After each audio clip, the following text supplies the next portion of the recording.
So we're going to talk today about the shift to scalability, and we've got some practical lessons from what we've learned on our journey at Strategyzer. So today we're going to start with a mentee asking you a couple of questions, and then we're going to have Alex talk about the innovation phases. Tendai is going to talk a little bit about some of the tensions that we've experienced in our journey.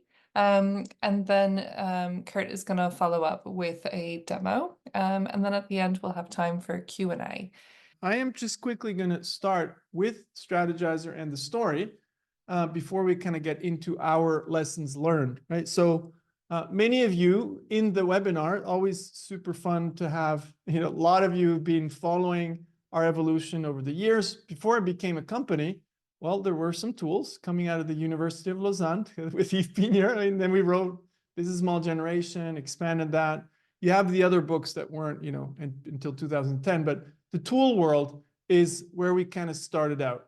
Then we did launch the company and really kind of scale, and we'll see that in the service space, even if that wasn't the original vision, and got a lot of traction with big brands around the world. That's fascinating how we got into that, but it also got us a little bit stuck to a certain extent. When you have a business that works with great margins, well, it's really hard to do other stuff, right? And where you don't know yet what the margins are going to be. And then we're going to end kind of really in the phase where we're in today. That's the most interesting, is where we are scaling. And just very quickly, so from a product perspective, we started out as a company offering services, but very quickly we productized services. So we would run our coaching with our programs, so bundle of processes, service, workshops, slides on our platform. And we charged a fixed fee for that. So good news for us was already we got out of the hourly business into fixed fee for sprints. But services per se, not really scalable. Even if we did it on our platform, we had decent margins, but we said, well, what if we unbundle? And that really took off the beginning of this year, where we now actually go into companies self-disrupting, saying, hey, you don't need us as consultants. We're going to help you at the beginning, maybe for a year or so, because with the programs on our platform, you can run this on your own. So we help them do that. What happened afterwards, so we have a price here per team, is what happened is that even small companies got interested because they couldn't afford the services, but they wanted something that is just as good. So that was very surprising. We can get a little bit into that. Because we had a team of explorers working on that, we identified that as the second kind of customer segment. And then the last phase that we're starting already to move towards a little bit is, well, what if you could design your own innovation programs and run them with your own coaches, all that on the Strategyzer platform. So that's kind of the overall big picture vision and direction. Now, that's a starting point. But what's interesting is going back kind of to the story of the phases of innovation and how we kind of went through this to end up with this one. And then Tendai will talk quite a bit about the tensions in an organization that is trying to, build something new while running a business, which was the case for us, running a service business, trying to build a platform business. So this is general, that you have a number of innovation phases, something we've been talking about a lot in our webinars around, methodology and so, but we went through these phases and we pivoted 3 times. And it's really when we stopped and said, we want to scale one thing, that things changed at Strategyzer. So it's almost a little bit like we were a lifestyle business for a couple of years, making a couple of million in revenue, but not stopping to scale one, because the scaling is actually the hard thing in innovation. There's no right and wrong. Lifestyle businesses, with 10, 50 people is fine. But if your ambition is to change how businesses innovate and work, well, that's not going to be enough. So what are these phases of innovation? Let's first define what you want to end up with. What is success? Success is when you found a value proposition that customers care about, number one, and you embed that in a business model that can scale profitably. And there's not that one is first and the other is second.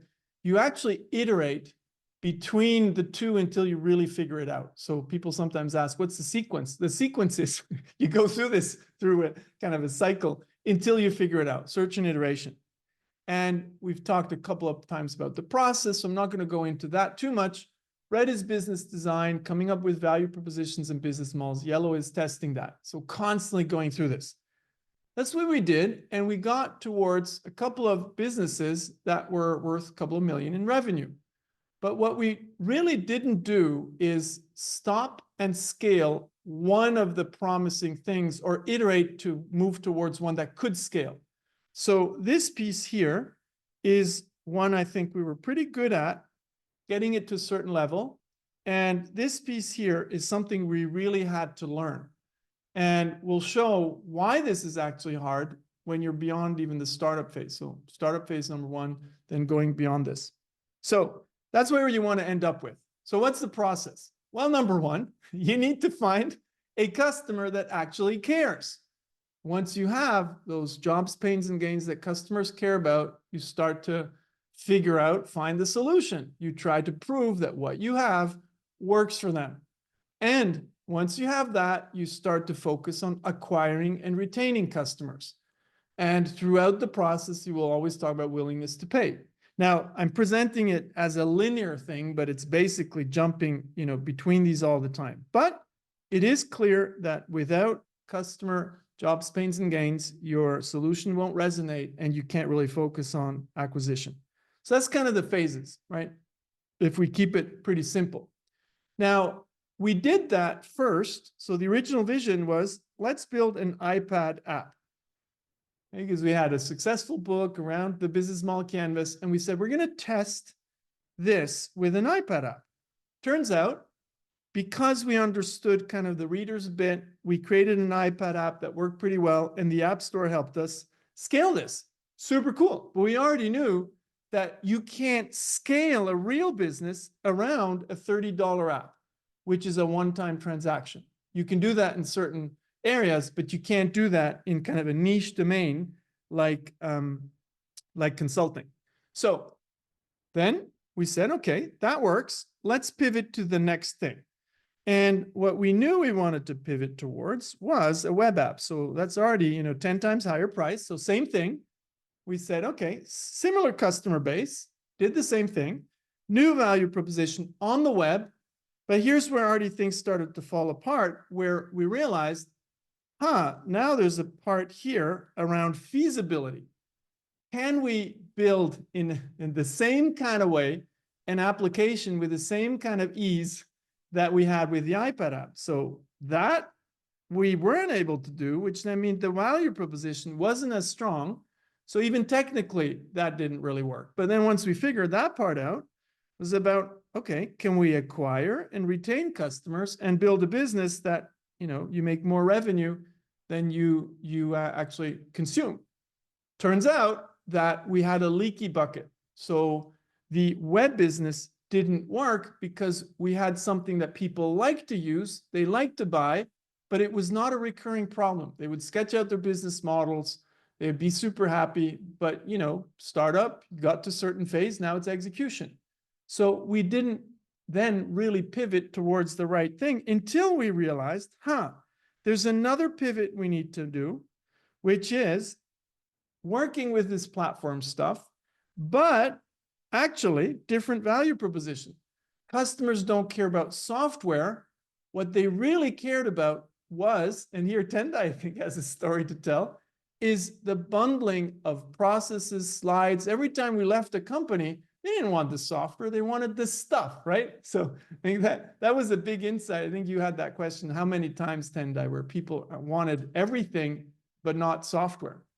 Yeah, no, they'll be saying, so you've spent time with us, we've done the workshops, you've done the training with us, and everything is really cool. But you're leaving tomorrow, so are you going to email us the slides? Are you going to?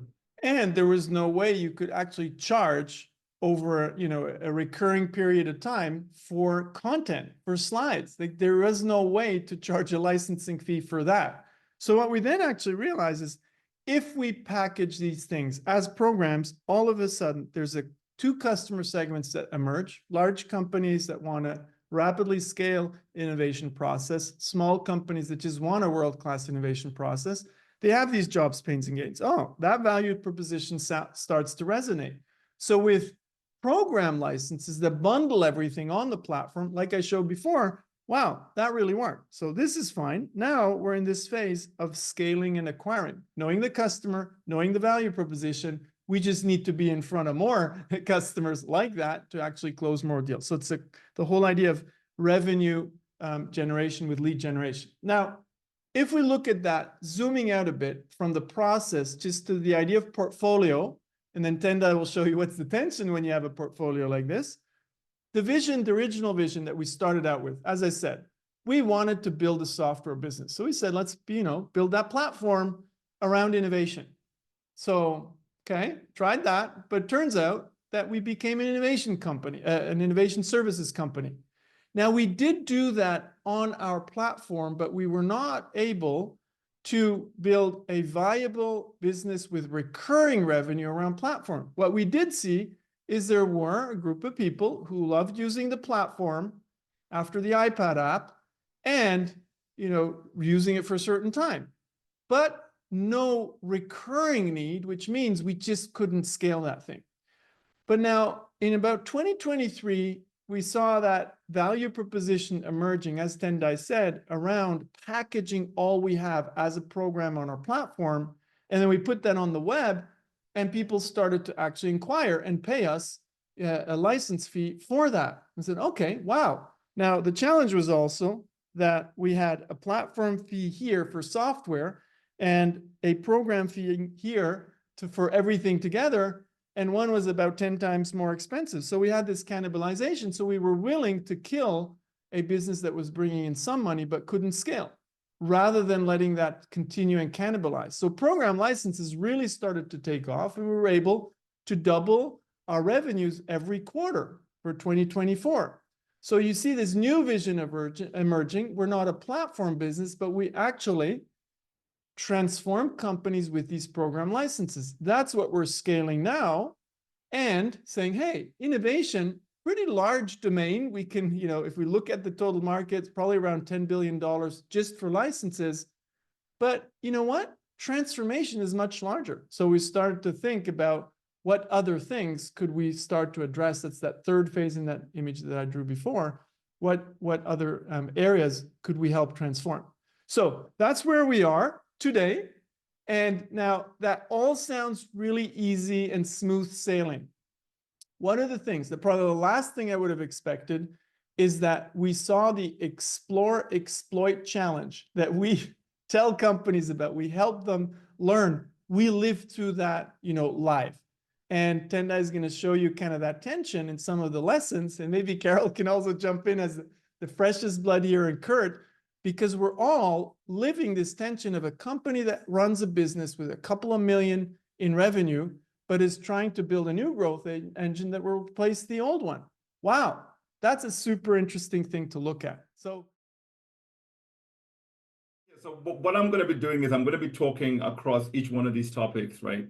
Resource allocation and sales and marketing and product design, and just exploring some of the tensions that we've had together. These tensions that I'm going to discuss led Alex Osterwalder to start calling me drama queen.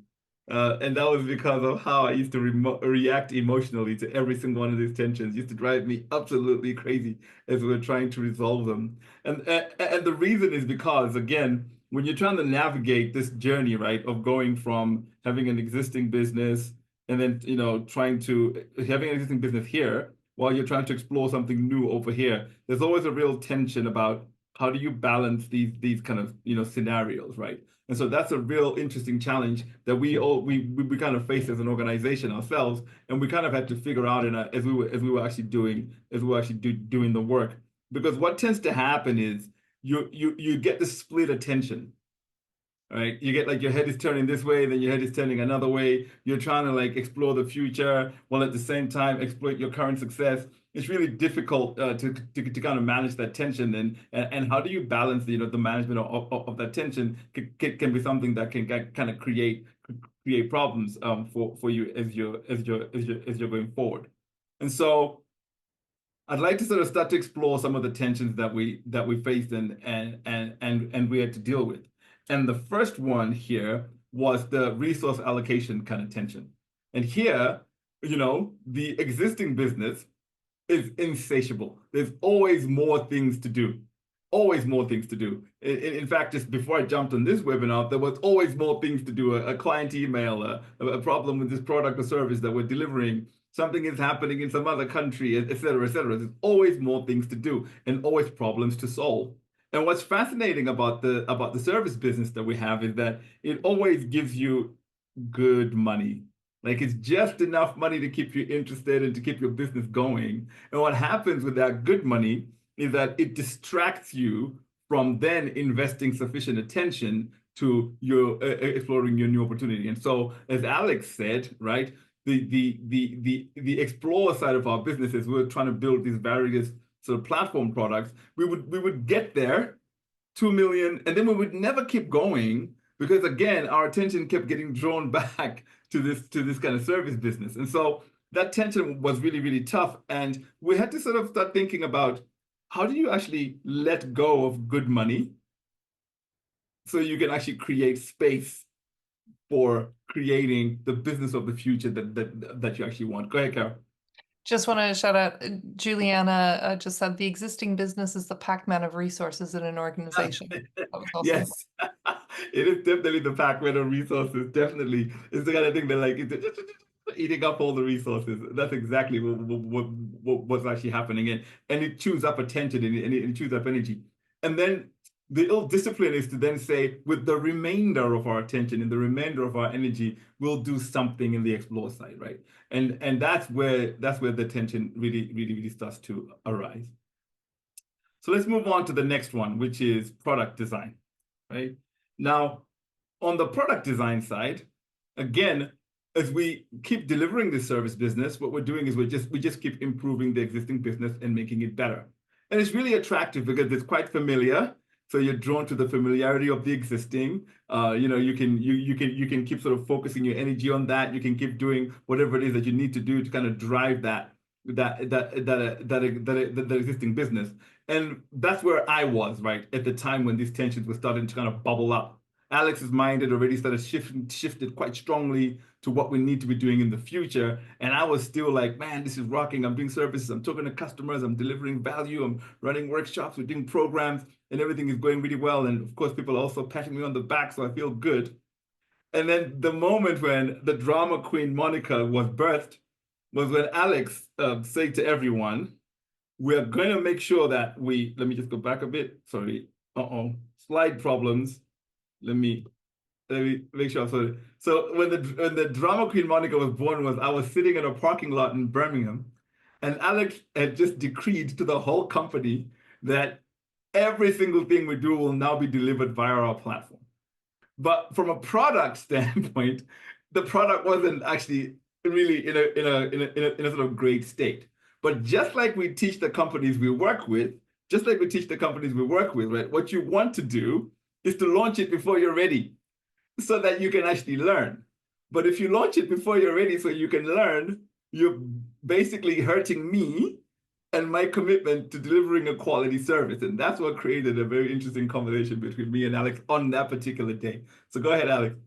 Yeah, and that's also the difference between me kind of driving the company towards the future, knowing, hey, look, this is good enough as a CEO and owner. I'm okay to take that risk, right? Because I was not naive and thinking, oh, everything's going to be great. I knew exactly it's going to create tensions. But then again, I'm not on the front line having to look good. So I could fully understand that tension. And that's exactly what you have in companies. Like, okay, can you always look good? Well, sometimes you have to make that compromise so you get to that next phase of growth. So it was a pretty conscious decision, but not an easy one, right? So it's never easy. That's the challenge. It's never easy. So let's talk about sales and marketing now. So when it came to sales and marketing, again, our sales teams, when you're delivering an existing business, they're really focused on hitting the numbers. We happen to have a CFO that's also updating us on the numbers every now and again and setting us golden targets and things like that. So we're having to hit that. And the way we do that is by trying to grow the existing.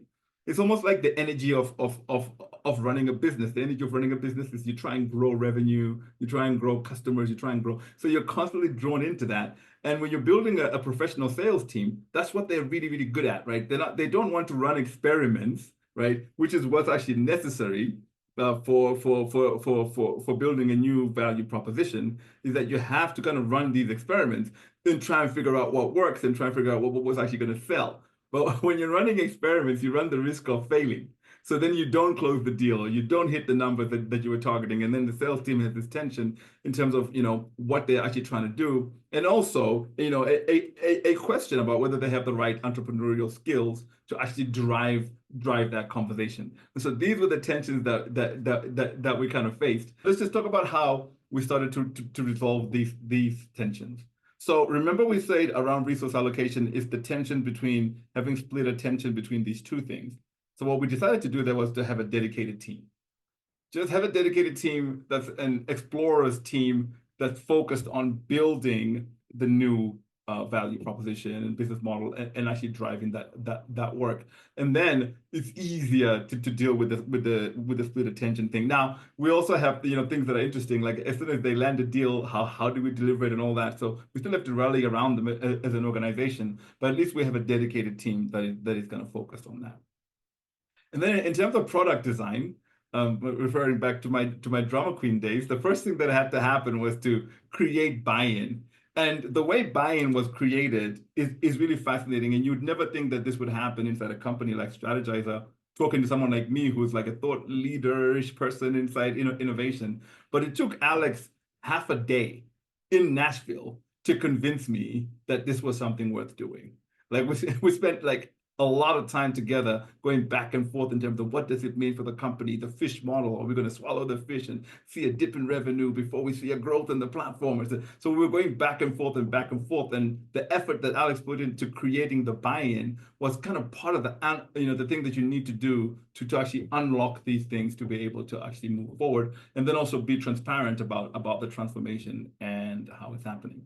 And then finally, in terms of sales and marketing, it's really important for us to focus on like building the entrepreneurial skills, and we're really working on that now, particularly with the dedicated team.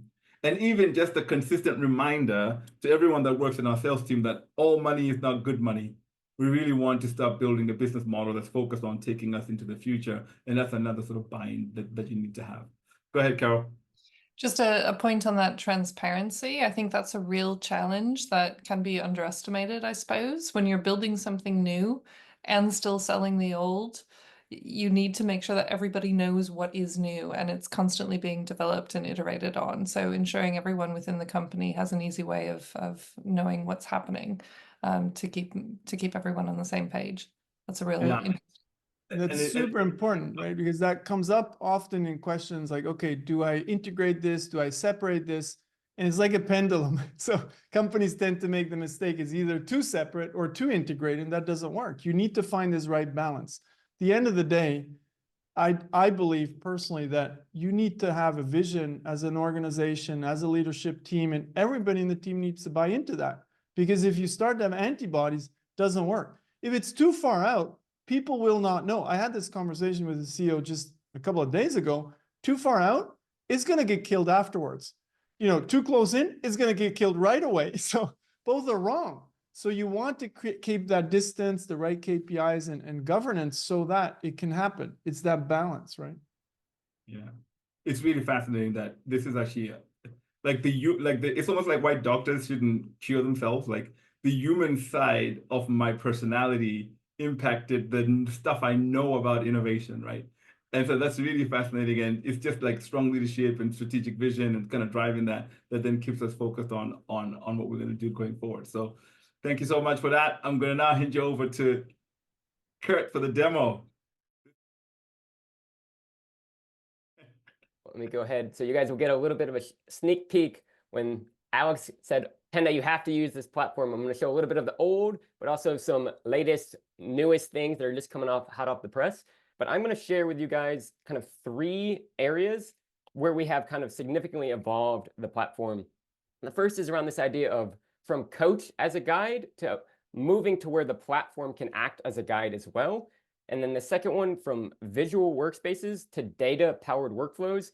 Super excited. We actually have some stuff that's coming out right now related to this that I'll be able to touch on with you guys. And the last one is super fun, from manual progress management. So there's so much manual aspects to chasing down teams, understanding where they're at as they're taking an idea and turning it into a business as you're helping them innovate, to now looking at some new automated coach dashboards on our platform, which we are super excited. Again, these are hot off the press. So let's look at that first one here, from coach as a guide to platform as a guide. So if we look at the before scenario, if you think of us providing a service with our innovation, we're having our coaches come in and provide guidance. And the platform, once we rolled it out, it still provided guidance, but it was primarily a resource hub. It's a central place for people to collaborate and work off of. And the coach was needed over here to be able to navigate that platform, to be able to know how to make the most use of it. And what we're beginning to see now is a new picture where the platform has everything baked in. So it's not trapped in the head of a coach, but it's actually baked into the process and the flow. And we'll look at an example of what that looks like. So if we look at the before picture, we had, if you're familiar with digital whiteboard spaces or these boards or workspaces, we had a collection of these different workspaces. And these are just a couple of the categories. We had some e-learning workspaces, some team and workshop workspaces, and we packaged all of this amazing knowledge into these different workspaces. But again, it still required that coach to know, when do I need to offer the team this resource? When do I need to lead them through this set of activities? And we kept refining and kept refining. And if you go now to our platform, when you're at that home page, this dashboard is what we call it, you have this sequential timeline, and you're kind of going step by step through the process. And even if I was to open up and to go into some of these spaces, there's guided activities that's going to give you prompts. It's going to give you tips. It's going to help you know exactly where you are and what you need to be doing next. So that before and after transformation has allowed a massive change. And we're just seeing some really cool data points coming in. I saw this quote a couple months back, and I just kind of wrote it down.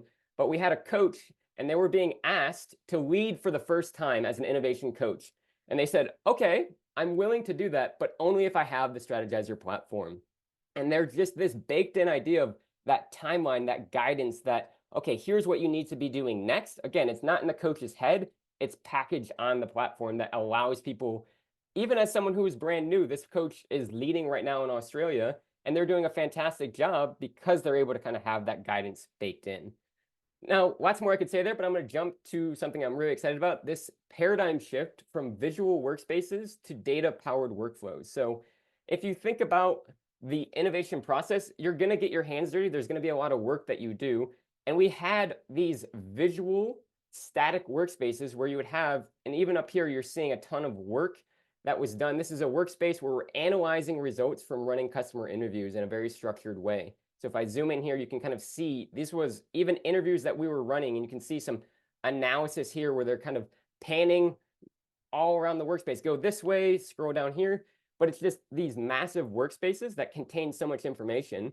And now what we're beginning to do is have a data-powered enable workflow. So if I take that same view, what we now have is folks are able to use, we have this experiment widget. And there's kind of these 3 different phases it guides you through. You design your experiment, you run and test it, and you analyze it. And this is for running a very structured form of a customer interview. And now I'm here on this analysis page, and I can immediately see the top job right here. I can see the second ranked job, the third ranked job, similar with pains, gains, and some of the context pieces that we're trying to gather. And this ability to kind of aggregate and have this data-powered enabled workflow, we're super excited because one of the biggest pain points we have with our clients is time. And the amount of time saving that we've been able to do with stuff like this is super cool. Another way in which that has happened is, in the past, you would be taking screenshots. So a typical scenario might be a senior stakeholder wants an update on what's happening, and like, oh, we've mapped out our customer profile, we're doing some interviews, we're having these updates, we're testing these hypotheses. But a lot of that work, and there was ways in which we were enabling exporting from the platform, but it was a lot at different moments of just taking a screenshot, putting it in a slide deck, putting that together.